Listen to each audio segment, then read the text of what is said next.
This is Fantology. You may have heard of us. All right, welcome back to another episode of Fantology. Tonight, what we're going to be doing is reviewing the collection of short stories called To Hold Up the Sky by Cixin Liu. That's my best pronunciation of his name. Otherwise known as the author of the Remembrance of Earth's Past trilogy, The Three-Body Problem. And today we're going to be kind of doing it a little different. I think we're going to do a separate episode, at least for YouTube, for each story in this collection. We might compile them all into one big audio for just the podcast version. So yeah, with that introduction out of the way, I'm Jake, and I'm here with Josh. Hey Jake, thanks for prodding me to read this book. I really liked it, enjoyed it.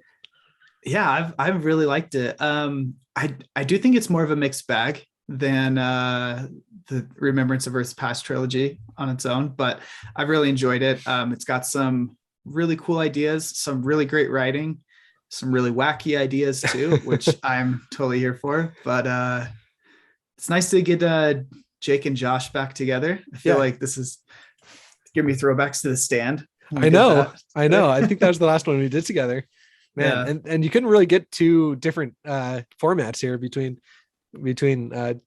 this book and collection of short stories and The Stand. They're kind of on polar opposite ends of the yeah seriously, like the longest story ever versus some really short ones here. But yeah, so we might do a little intro for each one. Bear with us if you're listening, and let's get in it. The first story is titled The Village Teacher.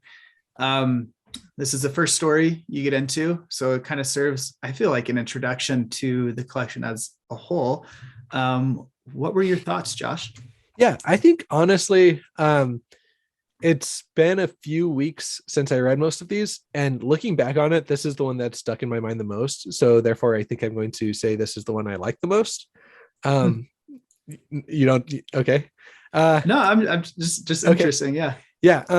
I think that how did you say his name? I just always think about him as Liu in my mind, but I know that's not how you say it. I think that his family name is Liu. Yeah, I think I've been trying to figure out, I've been listening to pronunciation stuff, but I don't know if I'm getting it right. This is a big side note, but I was always super critical of why can't you just be respectful enough to learn how to say an author's name if you're going to be covering their work? And then after listening and trying to do it myself, I regret thinking that. I still think you should make an effort, of course, for sure, but I don't. Anyway, I feel bad for being judgmental. And with the author's ability to construct interesting settings really shines through in this one, I think, with the kind of pastoral 20th century aspect. And that's one thing that I really appreciated, that I think carried over to the Three-Body Problem. And that really stood out to me in this short story. Yeah, it's interesting. It starts, and we're just going to kind of dive in, I think, full spoilers here. Yeah, these are short stories. We can do full short stories. Yeah. Yeah. I was surprised for how long the story continued without any science fiction elements for a while. I was, I don't know how long into it because it's a short story, but I was like, okay, maybe this isn't super sci-fi. Maybe this is going to be a more, I don't know. And then when it does become science fiction and starts talking about that intergalactic war between the carbon-based life forms and the silicon-based life forms. Then it was like 0 to 100 real quick with the sci-fi ideas, but yeah, I kind of kept it grounded, and that was very reminiscent of a lot of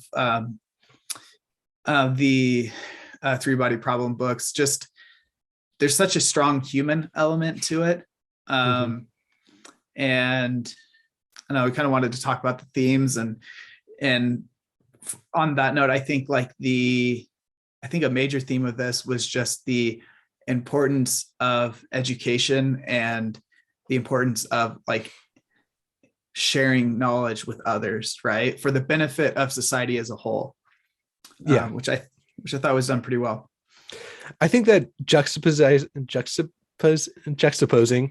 The just this teacher who's dedicated his life to just trying to teach basic scientific truths to these kids that would never know anything other, that would never have a way to learn them besides through him, and even though it probably felt pretty frivolous to him for most of his life, I'd imagine, he went to work and had those days of like thinking, why am I even doing this? Like these kids are just going to be farming. Why do they need to know these things? But he kept doing it because he knew that it was important. And then to have them be the ones that are literally like the saviors of mankind, I thought was pretty powerful.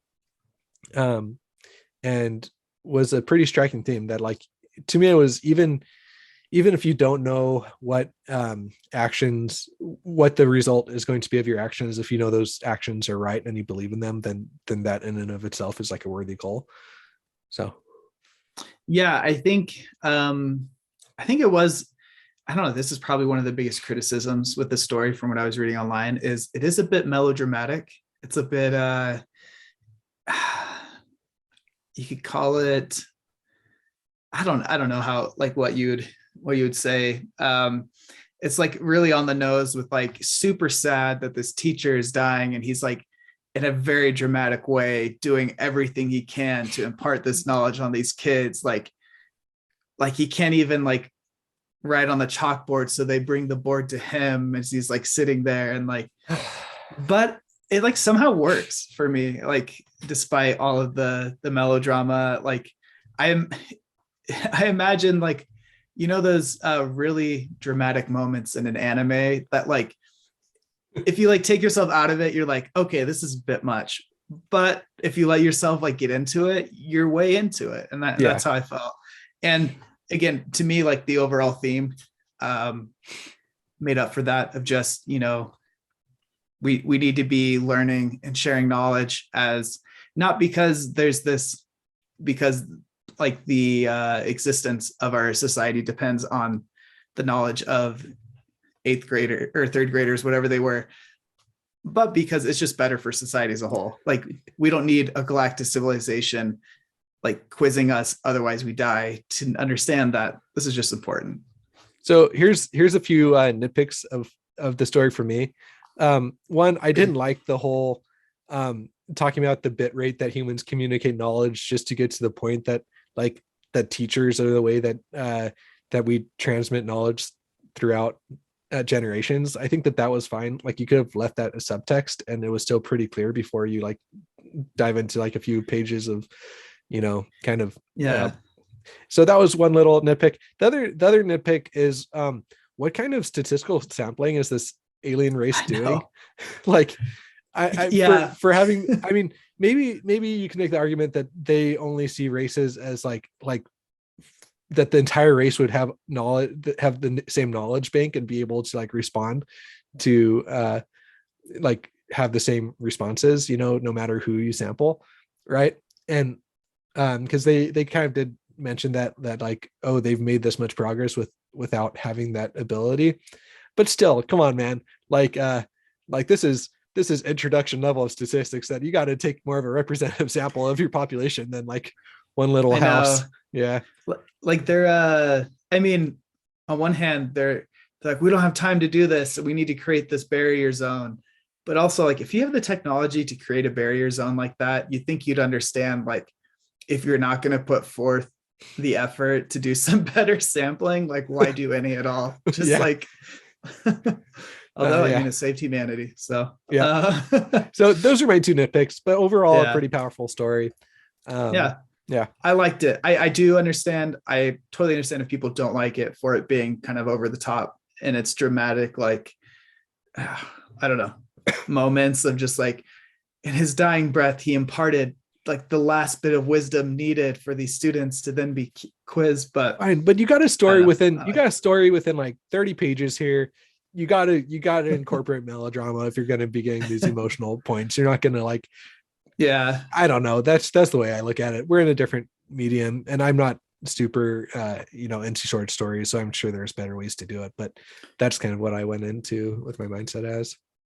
Short stories are hard too, because you mentioned subtext. I feel like short stories are either like 99% subtext and like nothing is explicit, and then you're just like pulling so much out of it, or it's the opposite where like it doesn't have time to be doesn't have time not to be explicit, and then it can still be powerful. And so I feel like, I don't really know, I'm not a writer.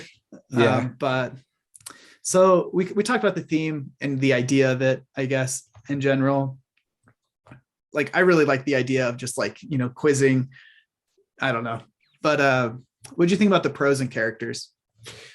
Again, I think that I didn't write his name down, but the teacher was an extremely likable character to me. I felt connected to him.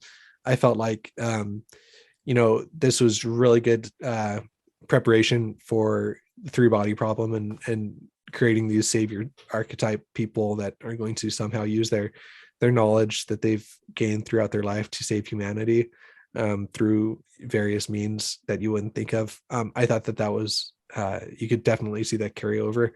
And you know, that, I mean, he was really the only character that mattered in my opinion, and it landed for me. Yeah. So. Yeah, I agree. Like there's only really one character. And I think this goes along with the writing. I think the character and the writing itself was best up until the point where he is no longer like physically able to really teach, and they're all gathered around him with like that singular candle. I think that was a very like a beautiful scene that was depicted that way, like really good like descriptions. But I think the writing up to there was like just really good. Like that, like when he is like kind of describing his background, how he became a teacher and how the village kind of sees it as a waste of time and doesn't really appreciate him. And when he finds out he has this cancer, like everything up to that point, and when he goes back home and realizes like, okay, I have this much time to like still teach. I thought that was amazing. And that could have been part of any other story and been really great too. That was really great writing. And I think I don't know if this was written before or after Three Body Problem. Most of these were written before, but I'm not sure about this one specifically. But I think that section there is a good highlight of how good of a writer Cixin Liu is. But yeah. All right. Awesome. Yeah. Yeah. So, great introduction to I thought it was a strong introduction to a series of short stories. Yeah. And again, yeah, I mean, we talked a little in the beginning, there's some wacky ideas in this book. And there's a little bit of the wackiness with like, you're saying like, okay, it's kind of implausible that they would sample planets in such a way if they're like really concerned, but didn't get in the way of a good story for me. So I would rate this one probably like a 7 or 8 out of 10, something like that. I don't know. I have an 8 out of 10 down, and I 10. think I'm keeping it after sitting on it for a few weeks. Yeah. Okay. Yeah. All right. Well, that was our review of The Village Teacher from Cixin Liu's collection of short stories, To Hold Up the Sky. You guys should check it out. If you're a fan of Three Body Problem, you got to check it out. You got to get more from the mind that wrote those books. So thanks for tuning in, and stay tuned for the next one, The Time Migration. See ya.